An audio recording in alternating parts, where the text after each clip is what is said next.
My name is Diana. I am 32 and I run operations for a restaurant group that feeds 3,000 guests a week across 4 locations.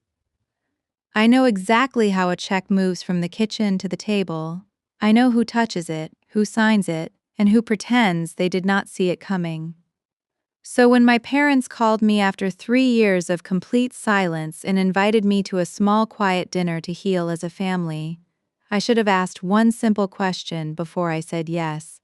Who else is going to be there? I did not ask. I drove 40 minutes to a restaurant called the Belvedere, walked through the heavy glass doors, and found 16 of my relatives already seated around a long table covered in lobster, Wagyu, and a $400 bottle of Bordeaux they had opened before I even parked my car. My father looked up from the head of the table, smiled, and said the line he had been rehearsing all week. "You are paying, right? You owe us that much." He thought he had me trapped. He had not counted on the 2 quiet sentences I would say to our waiter, or on what his own credit card was about to do in front of everyone 15 minutes later. Dear viewers, please give this video a like and subscribe to our channel with the bell on.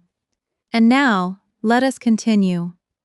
I want you to understand who I was the morning that invitation came, because that is the woman they were counting on. And that is the woman I had already stopped being. I do not own those 4 restaurants. I manage them. I worked my way up from bussing tables at a steakhouse outside Knoxville when I was 17, still smelling like fryer oil on the school bus the next morning. I was a hostess at 19, a server at 21, a floor manager at 24. By 30, I was regional operations director. I'm not wealthy. I own a small 2-bedroom condo that is paid off.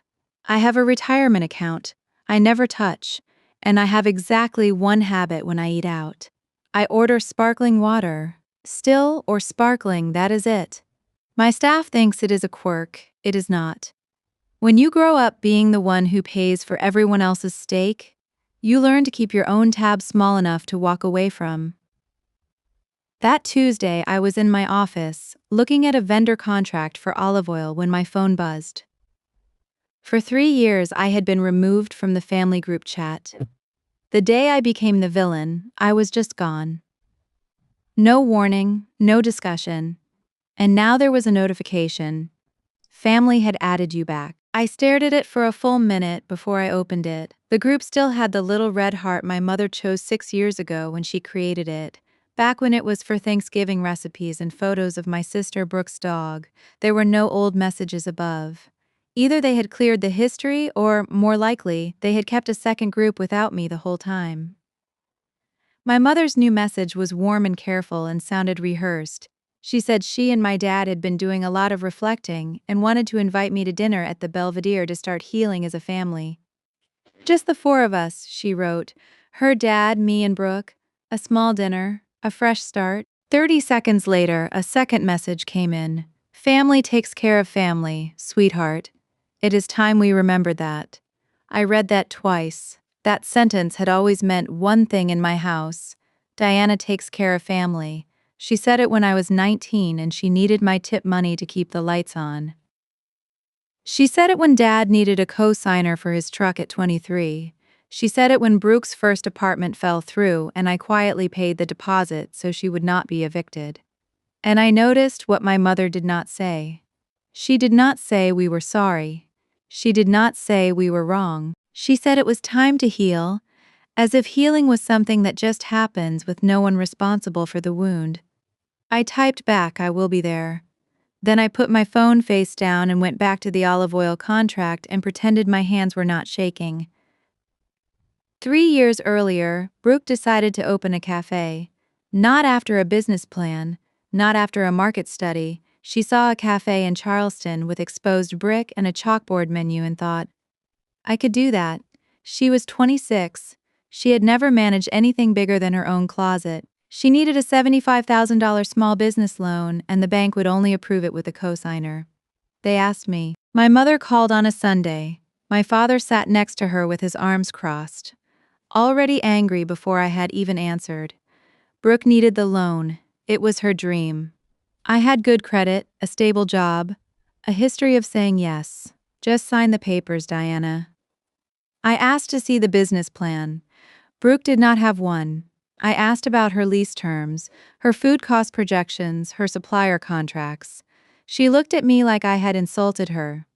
My mother's voice went flat. She is your sister. You do not need a spreadsheet to love your sister. I said no, not because I did not love Brooke. I did, but I had spent enough years in restaurants watching people pour their savings into a concept with no foundation. I knew what $75,000 of someone else's debt looks like at 3 in the morning when the dining room is dark and the loan payment is still due. My father stood up, pointed at the door, and said the sentence that closed everything for 3 years. If you will not help this family, you're not part of it. I drove home. The next morning I had been removed from the family chat. No one called, no one texted. For 3 years I was the daughter who loved money more than her own sister. The silence almost broke me. Not because they were right.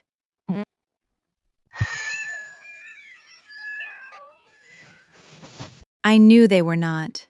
Because I missed being needed. That was the real wound, and it took me 2 years and a therapist named Dr. Kwan to name it honestly. I had been the family fixer since I was 17. My first paycheck went to groceries. My tax refund paid for my mother's dental work. When my dad's transmission blew, I paid for the rebuild and told him it was covered under warranty because I knew he would never accept money from his 22-year-old daughter. When Brooke got married, I covered the florist and the photographer and half the reception, and I smiled while my mom gave a toast about raising 2 strong girls. 2 strong girls. 1 check. I did not do it because I'm generous. I did it because somewhere around 15 I learned that the fastest way to keep the peace in my house was to make sure no one had to ask twice. Ask once, Diana pays, everyone is happy, dinner is quiet. I trained them. I taught my parents that my wallet was a vending machine. Insert guilt, receive check. And when that machine finally said out of order, they did not try to fix it. They unplugged it and walked away. So when my mother's message came after 3 years, family takes care of family, sweetheart, I felt the old reflex fire in my chest, like a muscle I had not stretched. Go fix it, pay whatever it costs, make it quiet again. But I also heard Dr. Kwan's voice, steady as a metronome. You taught them you would always pay. That was your mistake to fix. Not by paying more, but by stopping. My coworker Jess told me not to go. She sat across from me at lunch the day after the invitation and said, Diana, this has ambush written all over it. I laughed because Jess had never even met my family and she could see it more clearly than I could. My sous chef Marco said the same thing, shorter. Do not. I had already decided to go. Not because I believed them, not because I expected an apology. I wanted to sit across from my parents and find out whether 3 years had changed anything, or whether the silence had just been a longer version of the same conversation we had always had. The one where I was expected to listen, agree, and pay. I wanted closure, even if closure meant confirming the door was still locked. And I will be honest about something else because I think some of you will understand. I missed my mother. Not the mother who organized and kept score. The one who taught me to make cornbread in a cast iron skillet when I was 9 and sang along to Dolly Parton while the butter melted. That mother had not called in 3 years either, but some nights I could still hear that music. I set one rule for myself. One dinner, be civil. No money. If it feels wrong, leave before dessert. I wrote it on a sticky note and pressed it to my steering wheel the morning of. One dinner, then home. That sticky note was still there when I pulled into the Belvedere parking lot and started counting cars. I dressed simply on purpose. Black slacks, a gray blouse I wear to vendor meetings, flat shoes. No jewelry except the small silver watch I bought myself the year I made regional director. Not to impress anyone, just because I had earned it and it kept good time. The drive took 40 minutes. I played no music. My hands stayed at 10 and 2. Somewhere around the highway, my stomach tightened the way it does when a walk-in cooler fails on a Friday night, and you know the next 6 hours are going to hurt. Instinct. My body knew something, my brain was still negotiating. I almost turned around at the exit ramp, almost. But I thought about that cornbread and I kept driving. The Belvedere sits at the nice end of town, where the parking lot is landscaped and the host stand is dressed in all black. I saw my dad's truck in the third row, my mom's sedan next to it. Fine. Then I saw my aunt, Linda's white Buick, my uncle Greg's SUV, Brooke's hatchback with a bumper sticker from the cafe that had closed 11 months after it opened. 3 more cars I recognized. 2 I did not. Just the 4 of us, my mom had written. I counted 9 vehicles and sat in my car for 2 full minutes with the engine off, my hands on the wheel, reading that sticky note. The smart thing would have been to reverse out and drive 40 minutes back to my condo and eat leftover soup. But I got out. I straightened my blouse. I locked the car and walked toward the entrance because I was 32 years old and I had spent 3 years learning how not to run, and I was not going to start again in a restaurant parking lot on a Thursday night. Inside the lobby smelled like rosemary and warm bread and money. A hostess in a black dress checked her screen. Mayfield, I said. She nodded. Your party is already seated, and she said it the way hosts say it when they have been dealing with a large party for an hour and are trying very hard not to look stressed.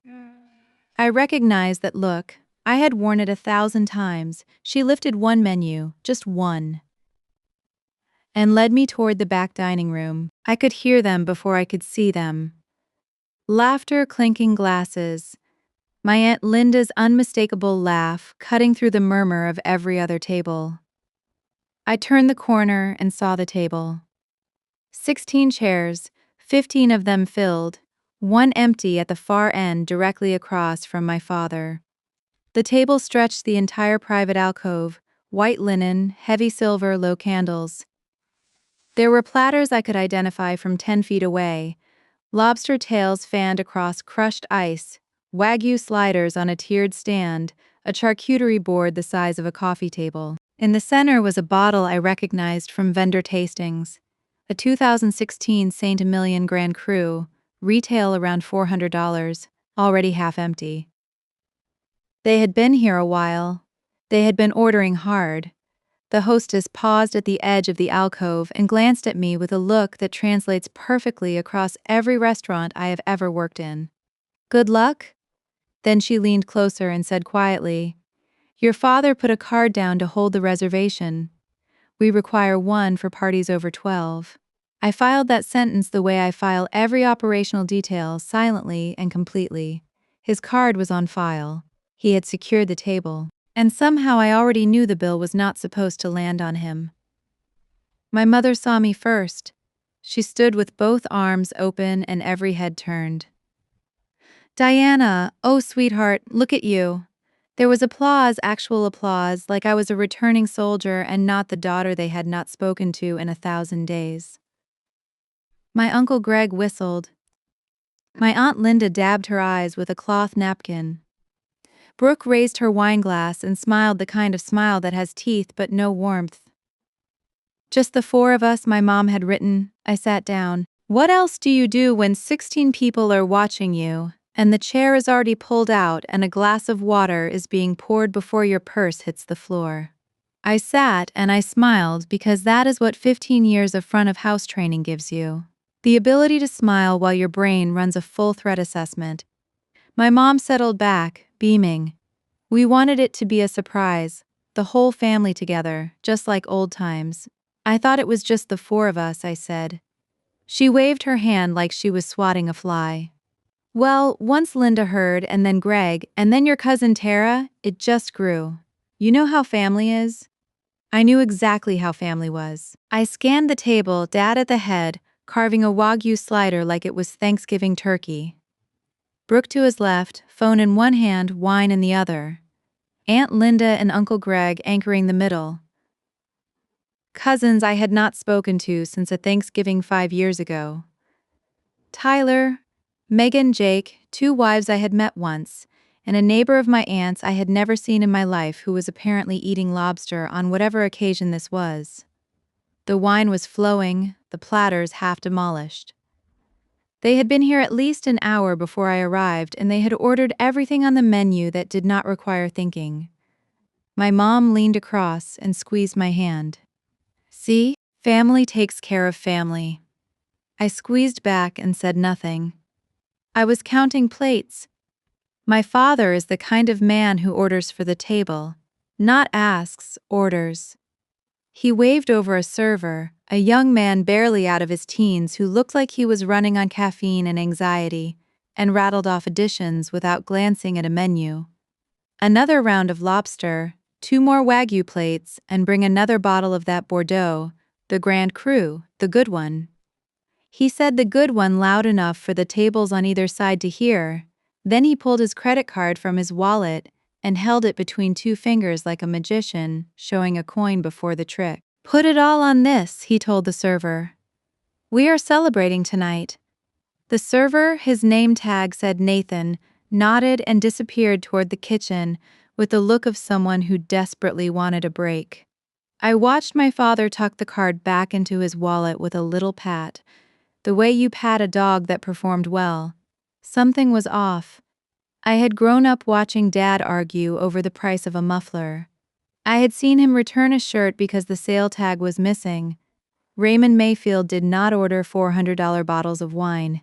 He did not wave credit cards like flags. This was a performance, and it was aimed at me. Look how well we are doing, Diana. Look how little we needed you, except the truck in the parking lot was the same one from 5 years ago, with the same dent in the rear quarter panel he had never fixed. And my mom's Coach purse on the chair beside her had a cracked strap held together with a safety pin. They were performing. I just did not know the price of admission yet.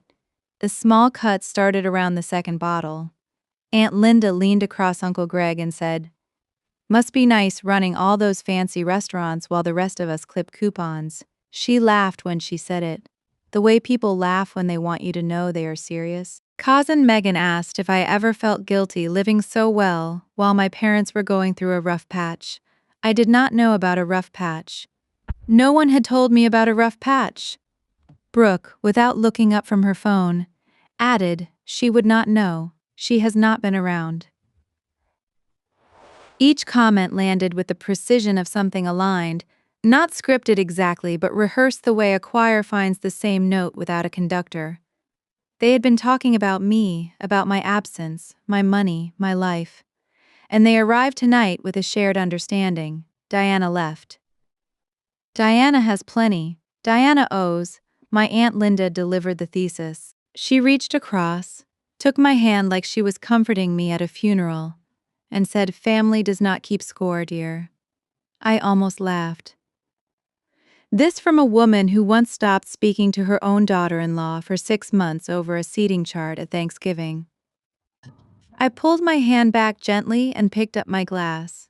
Sparkling water, the only thing in front of me, the only thing I had ordered, 16 people swimming in lobster and Bordeaux, and me with a single glass of mineral water at the end of the table, like a designated driver at a bachelor party. Nathan passed behind me and caught my eye. "Just the water tonight?" he asked quietly. "Just the water," I said. He nodded like he understood something I had not said out loud.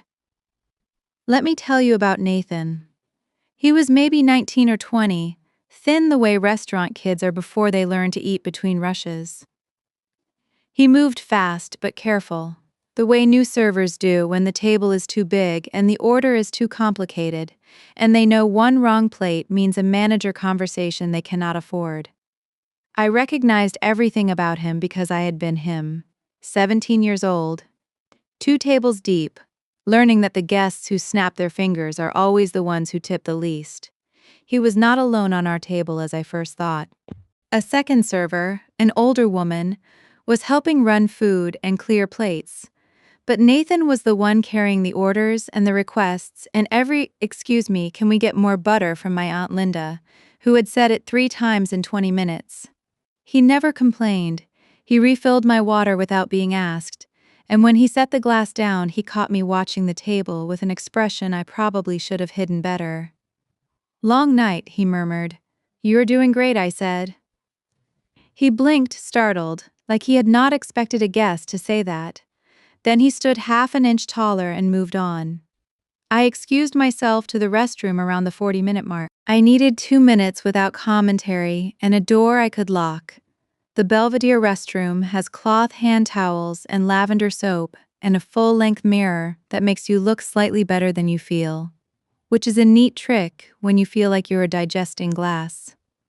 I turned on the faucet and pressed cold water against my wrists, the way you do when you need your heart rate to cooperate. Then I saw it. A phone on the marble counter, screen still lit, case covered in daisy stickers. Brooke's phone. She must have come in before me and left it when she got distracted. I did not plan to look, but the screen was bright and the preview banner at the top was from a group chat I had never been added to. And the words were enough to stop my hand mid-reach for the towel. The group was called Dinner Plan. 3 members. Mom, Dad, Brooke. The preview showed "Do not tell Diana it is everyone. She will not dare." My pulse stayed steady, my hands were dry. I picked up the phone the way I pick up a vendor invoice that does not add up. Not angry, just confirming what the numbers already told me. I tapped the banner and the thread opened. The full message from my mother read, "Do not tell Diana it is everyone. Once she is there with the whole family watching, she will not dare say no. She never could handle a scene." Below it my dad had replied, "Just make sure she sits at my end, I will handle the ask." Brooke's contribution came 2 minutes later. "Order the good stuff before she gets there. Once it is on the table, she cannot exactly send it back. Lol." I scrolled a little further, 3 weeks of messages, Mom coordinating who was in. "Linda is in, Greg is in. Megan says yes if there is wine, Dad mostly logistical. Parking, reservation time, how to make the invitation sound casual." Then the messages that turned my stomach cold. "Mom, 10 days ago, the bank called again Thursday. We need to figure out something before June. Dad, Diana can cover us through spring. She has more than enough, and the one that hit like a bag of gravel dropped from a shelf." Mom again, 8 days ago. "It is not asking for money. It is letting her back into the family. She should be grateful we are even giving her this chance." I set Brooke's phone back on the counter, screen down exactly where I found it. I washed my hands, I looked at myself in that flattering mirror, and I thought, I know what you're doing, I know what this costs, and for the first time in 15 years, I'm not going to pay it. I stood in that bathroom holding the truth in both hands, and the strangest part was how calm I felt. Not numb, not angry, just clear. The way a kitchen goes quiet right before the rush, everything in position, nothing wasted, every station ready. I dried my hands, opened the door, and walked back to the table with the same expression I wear when a health inspector arrives unannounced. Pleasant, unreadable, fully operational. No one noticed anything different. Aunt Linda was telling a story about her neighbor's divorce. Uncle Greg was working on his 3rd lobster tail. Brooke had reclaimed her phone and was scrolling again, oblivious. But I noticed things now that I had not let myself see. Mom kept glancing at Dad's wallet on the table, quick flicks like she was checking a countdown. Dad's laugh was half a beat too loud, the way people laugh when they are nervous and covering it with volume. The second bottle of Bordeaux was nearly empty, and no one suggested slowing down, because why would they? They were not paying. That was the whole point, and every lobster tail, every slider, every pour was another brick in the wall they were building around me. I started asking quiet questions. The kind you ask when you're catching up after 3 years. and not the kind you ask when you already know the answers and are watching people lie. How is the cafe, Brooke? Her wine glass paused halfway to her mouth. Oh, we closed. Market just was not there. She said it fast, like pulling off a bandage she had rehearsed removing. How long did it last? 11 months. My mom jumped in before the silence could settle. Brooke is exploring other options. She has so many talents. I nodded and turned to Dad. How is the contracting business still doing the commercial builds? His jaw tightened for half a second, a tell I had cataloged before I could drive. Between projects right now, economy has been tough. You know how it is. I did know, I knew, because I had just read the bank called again Thursday 10 minutes ago, and because the dent in his truck was still there, and because the man who had ordered 2 rounds of Lobster was performing solvency the way a community theater actor performs Shakespeare, loud, committed, and entirely unconvincing to anyone who has seen the real thing. The pressure built the way it always does in my family, not with a direct question, but with a current. Little comments pushing the same direction, casual enough to deny, coordinated enough to corner. Aunt Linda sighed and said, "It must be so rewarding doing well for yourself. Some of us are not so lucky." Cousin Tyler, who I had not spoken to since my mid-20s, chimed in with, "Yeah, Diana, you really landed on your feet. That is awesome. Even Uncle Greg managed. You hit a home run out there, kid." Each compliment was a brick, and each brick pointed the same way. You have money. We see it. And we are reminding you in front of witnesses. Mom conducted from the center like she had memorized the score. A nod to Linda. A smile at Tyler. A gentle hand on Dad's arm when he started to speak too soon. She had always been good at this. I used to think my mother was just warm and liked to host. Now I understood she was a project manager with a 20-year track record, and her biggest deliverable was sitting at the end of the table. Dessert menus arrived. Aunt Linda ordered creme brulee without looking at the price. Brooke asked for the chocolate soufflé, which needs 20 minutes, which meant she had ordered it before I sat down. Of course she had. They were running up the tab the way you run up a tab when someone else is paying. Without a ceiling, without guilt, without a glance at the right side of the menu, my water was down to the ice. Brooke was the one who cracked the surface. She had 3 glasses of Bordeaux by then, enough to sand down whatever filter she normally kept between her brain and her mouth, which was never especially thick. She leaned across the table, glass in hand, and grinned at me like we were sharing a joke. "Relax, big sister. It is just dinner. You can afford it." I set my water down. Afford what? This, she gestured at the platters, the wine, the 16-place settings, the creme brulee and soufflé being made by a kitchen that had no idea it was catering a shakedown. "We ordered the good stuff since you are treating."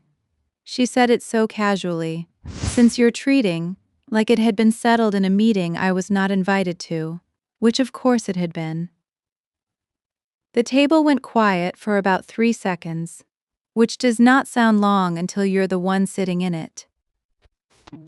Mom shot Brooke a look that said too early, and Brooke shrugged like she had bumped a vase she did not plan to pick up. Uncle Greg studied his lobster. Aunt Linda found her napkin fascinating. Dad cleared his throat. The silence lasted long enough for Nathan to appear with a fresh bottle of sparkling water and place it beside my glass.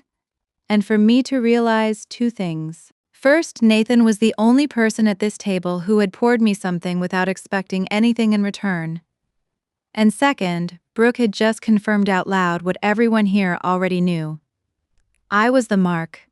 What happened next was an accident, and I almost felt bad for Cousin Megan when it landed. She was trying to make conversation, genuinely, I think. Because Megan was the one family member who had sent me a birthday text during year 2 of the silence. A short thinking of you that I never replied to and still feel guilty about. "So Diana, Mom said you got a big promotion, something about running a bunch of restaurants now." I kept it simple. Regional Operations Director, 4 locations. Megan nodded, impressed. That is amazing. Like you're in charge of all of them. Staffing, vendors, compliance, financials, everything from the loading dock to the check. I said it the way I would say it in a meeting. Factual, no polish. But the word financials landed on that table like a rock through a window. Aunt Linda's fork stopped. Uncle Greg looked up for the first time in 10 minutes. Brooke's scrolling thumb froze.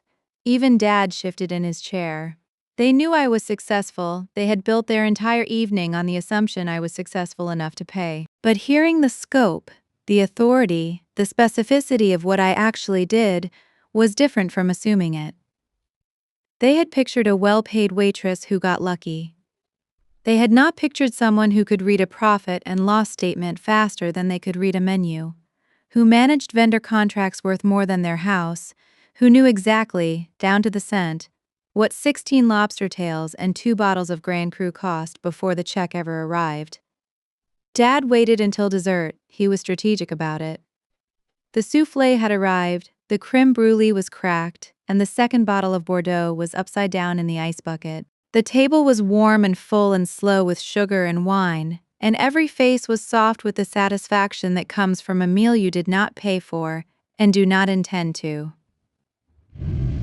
Dad set down his fork. He folded his hands on the edge of the table, a gesture I had seen him make before signing contracts, before delivering speeches at Thanksgiving, before telling me at 23 that he needed a cosigner just this once. He looked at me, not unkindly, not cruelly, with the expression of a man who believes he is being reasonable. Diana, he smiled, you are paying, right? You owe us that much. 5 words, you owe us that much. 16 people heard them. Nathan heard them from the service station. The couple at the next table, pretending not to listen, heard them. My mother nodded. My sister smirked. My aunt reached for another pat of butter like the matter was settled. 3 years of silence, and not one person at that table had said they were sorry, or that they had been wrong, or that they had missed me for any reason other than my credit limit. You owe us that much. I looked at my father across a table covered in the wreckage of a meal I had not ordered, surrounded by a family I had not been told was coming, holding a glass of water, and I felt something I had not expected: relief. Because the decision I had been afraid to make had just been made for me. I did not answer right away. I have learned that silence does more work than words in a room full of people who are used to being agreed with. The kind of silence that makes 16 people shift in their chairs and reach for their water, and suddenly find something interesting on the wall. For 15 years I had paid so no one would make a scene. I had picked up every check, co-signed, covered deposits and dental bills and florist invoices, because the cost of saying no was a room exactly like this one. Full of expecting faces, full of the unspoken understanding that Diana's love was measured in dollars. 15 years, thousands of dollars, and the price of admission to my own family had just been announced at roughly $80 a plate, plus wine, plus the tax that comes with being the child they only call when something needs funding. I looked at my father's hands, still folded, still steady. I looked at my mother's eyes, still warm, still performing. I looked at Brooke, already scrolling again, because as far as she was concerned, this was decided. I looked at Nathan by the service station, watching with the careful attention of a young man who knows something important is happening at his table, but is not sure what. Then I looked at my sparkling water, half full, catching the candlelight. I put my napkin on the table and smiled. Let me go take care of things, I said, and stood. Mom exhaled. Aunt Linda patted her chest. Dad unfolded his hands. Every single one of them thought I was going to pay. Here's the thing. 15 years behind a host stand teaches you the person who controls the check controls the room. My family thought they controlled it. They had set the table, chosen the restaurant, ordered the menu, assembled the audience, and delivered the demand. They had 16 people, 2 bottles of wine, and 3 years of pressure on their side. I had 2 sentences and a floor manager. I did not walk toward the front register. I walked toward the service station at the back of the dining room, where Nathan was organizing check presenters, and a floor manager named David was reviewing a ticket. David wore a black shirt, black tie, earpiece, and had the look of a man who had been in the industry long enough to handle whatever walked up to him. "Excuse me, David," I said quietly. He turned, professional smile. "How can I help?" I kept my voice low, not dramatic, just the volume you use in the industry when you're handling something that does not need the dining room's attention. Nathan was beside him, listening, tray balanced on his hip. Both looked at me the way restaurant professionals look at someone who speaks their language, with immediate attention. I said 2 sentences. "I'm not the host, and I will not be covering this table tonight. Please bring the full check to the gentleman at the head of the table, the one whose card is already on file for the reservation. And the second thing, please split off just my sparkling water onto a separate check and add 30% to mine for your team. You have earned it tonight." David blinked once. He glanced at Nathan, then back at me. "Done," he said. No argument, no "are you sure?" Because David had been doing this long enough to know what a redirect looked like, and Nathan had been watching that table long enough to understand why one was needed. I paid my check on the spot. 1 sparkling water, 2 refills, plus 30%. David ran my card, handed me the receipt, and said quietly, "I will present the table's check in about 10 minutes once the dessert course clears." Perfect. I walked back, sat down, picked up my water, and took a slow sip. Brooke was arguing with Cousin Tyler about a reality show. Aunt Linda was telling Uncle Greg about her neighbor's fence. Mom was watching me with the careful attention of someone who thinks the check has been handled. Dad was leaning back, arms crossed, satisfied. 16 people eating dessert, drinking the last of a $400 bottle, waiting for a bill they had no intention of seeing. Those 10 minutes were the most peaceful of my evening. I listened to my family talk. Aunt Linda complained about the cost of mulch. Uncle Greg told a fishing story that had no ending. Brooke took a photo of her souffle. Mom laughed at something Cousin Megan said. A real laugh, the kind that crinkled her eyes and for 3 seconds made her sound like the woman who used to sing in the kitchen. I almost felt something, almost. Then I looked at Dad, checking his phone under the table with the tight jaw of a man waiting for a text he did not want to receive. And I remembered the message I had read. "Diana can cover us through spring. She has more than enough." Then Nathan appeared at the edge of the alcove, and I knew before he took his first step exactly whose chair he was walking toward. He placed the leather check presenter embossed with the Belvedere logo directly in front of my father. Not in the center, not near me, in front of Raymond Mayfield, the man who made the reservation, whose card was on file, who had told the server to put it all on this 2 hours ago. The conversation died like a candle in a draft. Dad stared at the folio for 2 seconds. The check was supposed to go to Diana. The check is in front of me. Mom's eyes went wide. She looked at me, then at the check, then at me again. And for the first time all night, her composure cracked enough to show the math running behind it. Dad recovered first. He picked up the presenter, opened it with a casual flick, and did not look at the total. If he looked at the total in front of 16 people, the performance would end. "I have got it," he said, pulling his credit card from his wallet with the same 2-finger flourish. "We are celebrating, remember." He handed the card to Nathan without breaking eye contact with me. Nathan took it gently and said quietly, "I will be right back, sir." He walked to the terminal at the service station. I watched David step beside him. There was a short, discreet conversation, heads together. No drama. David nodded once, and Nathan turned toward the hallway that leads to the private office, away from the tables. That is how a good restaurant handles a delicate check, not at the table. Not with an announcement, quietly and off the floor. A minute later, David himself appeared at our alcove. He did not carry the check presenter. He approached my father from the side, leaned down, and spoke at a volume meant only for him. I could not hear the words, but I saw my father's shoulders tighten. David straightened, gave a small respectful nod, and stepped back half a step, waiting. Dad reached for his wallet. His fingers moved through the slots. One card, then another, then a third he pulled from behind his driver's license, like a last bullet in a chamber he forgot he loaded. He handed the second card to David without a word. David took it with both hands, the way you take something fragile, and walked back toward the office. The table was silent. 16 people.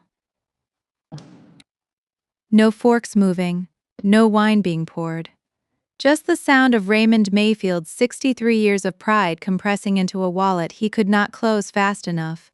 David returned a minute later. He leaned down again, even quieter this time, and spoke close to my father's ear. Dad stared straight ahead at the candle in the middle of the table. His smile held for one more second, a reflex like a light that stays on after you flip the switch. Then it went out. "Run it again," he said, too loud, then caught himself and lowered his voice. "Please." David shook his head once, very small, very kind. "I'm sorry, sir. Would you like a moment to make a call or to discuss how you would like to handle the check?" That was the moment the table understood. There would be no rescue from the end of the table. The net was gone, and the ground was exactly as hard as he had feared. He looked at me, not with anger, not yet, with the raw, unguarded expression of a man who has just realized in front of every person who matters to him that he cannot perform solvency anymore. I picked up my water, took a sip, set it down. "I do not owe you. I never did." Dad's chair scraped against the hardwood with a sound like tearing paper. "Diana," his voice was low, controlled, shaking at the edges. "What did you do?" "I did not do anything, Dad. Your card was declined. That is between you and your bank. You were supposed to." He stopped himself, but not fast enough. The sentence hung in the air, unfinished, visible to everyone. "You were supposed to pay." My mother started crying. Not the quiet kind, the performative kind with gasps and dabbing and enough volume to recruit sympathy from adjacent tables. "After everything we have done for you, after I carried you, how could you sit there, and what did you do for me, Mom?" I said. My voice was level. I did not raise it. I stayed in my chair with my hands around my glass. "Tell me in front of everyone. What did you do for me in the last 3 years?"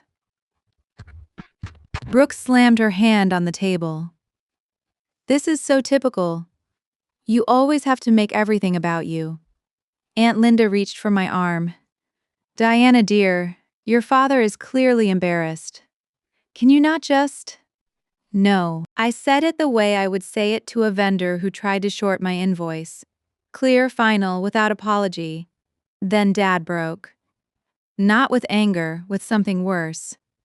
His voice dropped, and for one moment, one terrible honest moment, he sounded like a man standing in a house with the lights turned off. "Diana, please, we are drowning." I saw him. I saw the scared man behind the performance, the father who had lost his business and his pride and could not say it out loud until his credit card said it for him. I saw him and I ached. Then he added, "And you would just let us," and the ache stopped. Because even drowning, he was still reaching for my wallet instead of my hand. I stood up. Not fast. Not dramatic. The way you stand when you have made your decision and you do not need the room's permission to leave. "Dad, I'm sorry you're struggling. I mean that. But this," I gestured at the table, the empty platters, the upside-down bottles, the 16 faces watching me like I was the villain in a story they had rehearsed all week. "This is not asking for help. This is a trap. You did not invite me to make amends. You invited me to make a payment. That is not fair, Diana," my mother said, her crying shifting into something harder. "We just wanted you back. You wanted me back for what I could cover, Mom." I read the messages. "She can cover us through spring." The table went white. Brooke's face drained. My mom's hand flew to her mouth. Dad looked at the tablecloth. If you need help, real help, I will sit down with you and a financial counselor, and we will figure out a plan. No tricks, no audience, no lobster, but I'm not paying this bill. I did not order it, I was not told about it, and I do not owe it to you. I never did. No one spoke. I picked up my purse. I looked at my mother and said the last thing I would say to her at that table, "You always told me family takes care of family. So why was I the only one who ever did?" I walked toward the door, past the busser, past the hostess, past the heavy glass doors with the brass handles. David caught me near the coat check. He was holding my receipt. "Thank you," he said quietly. Nathan appeared beside him. "Thank you," he said too, sincere. "You are doing great," I told him again, and I meant it. Then I walked out. The parking lot was quiet. Thursday evening, warm air, cicadas starting up in the landscape trees that made the Belvedere look like it belonged somewhere more important than a strip mall. I sat in my car with the engine off and the window down and read the sticky notes still pressed to my steering wheel. One dinner, then home. One dinner. I pulled my phone from my purse and opened the family group chat. Messages were already flooding in. Mom, Aunt Linda, Brooke, cousins I had not heard from in years. All typing at once, a cascade of exclamation points and accusations and the particular fury that only comes from people who have been caught. I did not read them. I scrolled to the bottom, tapped Leave Group, and watched the notification confirm it. Diana has left the chat. I set the phone on the passenger seat, started the engine, and drove home in the same silence I had driven there. Except this time the silence was not nervous. It was mine. The aftermath was quieter than I expected. No one called that night or the next day or the day after. The group I left continued without me. I know because cousin Megan, the one who had sent the birthday text, reached out separately a week later. "I just wanted you to know," she wrote, "that was the most honest thing anyone has done at a family dinner in 20 years. I'm sorry I was part of it." Megan was the only one who apologized. 3 weeks later, Brooke texted, not to apologize, to ask if I could lend her first and last month's rent for a new apartment. I replied with the name of a financial counseling service and wished her well. She did not respond. Through Megan, I learned the rest in pieces over the following months. Dad's contracting business had folded 18 months before that dinner. Bad bets on 2 commercial projects that went sideways. Mom had been covering minimums on 4 credit cards with a home equity line that was now maxed. The house went on the market in July. They moved to a smaller rental in a town 30 minutes south. Brooke took a job at a dentist's office answering phones. None of it was what I wanted for them. All of it was the consequence of choices they made long before I walked into the Belvedere, and none of it was mine to fix. I did what I had promised at the table. I called Dad 6 weeks later and offered to sit with him and a counselor. He hung up. I have not called again, but the offer still stands. I learned that the most expensive thing you can buy is other people's comfort with your silence. The night I stopped paying for it was the night I finally got free. That is my story. 16 seats, 1 glass of water, and a credit card that told the truth nobody else would. If you have ever been the family bank, hear me. Helping is a choice, not a debt. And a boundary does not have to be loud to be unbreakable. Thank you for listening to my story. If it touched you, please give this video a like, subscribe to our channel, and share it with someone who needs to hear it. Leave a comment below and tell me what you would have done at that table. Your support keeps these stories alive. I will see you in the next one.